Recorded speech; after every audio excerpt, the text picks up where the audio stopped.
Hello, this is Randy from Ecoway.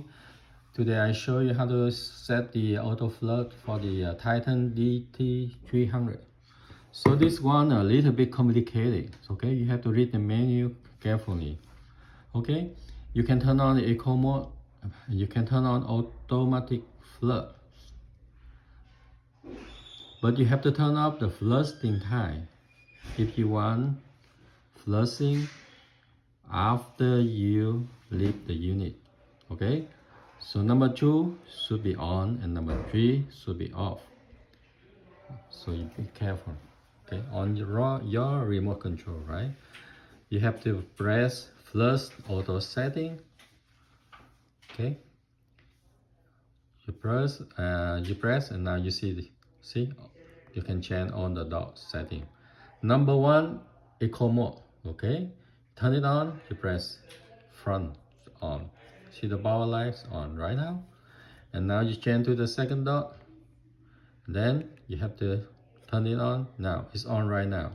You want to turn it up, auto flood, you press, see the power is off.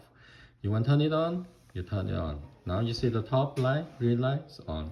So now your auto flood is on, but not yet. You have to press one more time for the flush timing.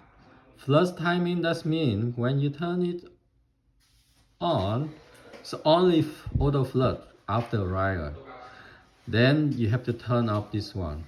Okay, you have to turn it off by back off. You turn it off. Okay, that means you will have auto flood after you leave in the toilet. Okay, so right now check on number 3 dot. Check on number 3 dot.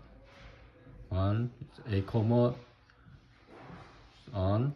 Number 2, flushing auto flush is on, and number 3 dots, make sure turn off. See back off. Timing flood. This is only after arrival. You have to turn it off. So now you after leaving the toilet. Okay, and then you press flood to save on your setting. Now you see the power on and the setting is saved. Okay, thank you.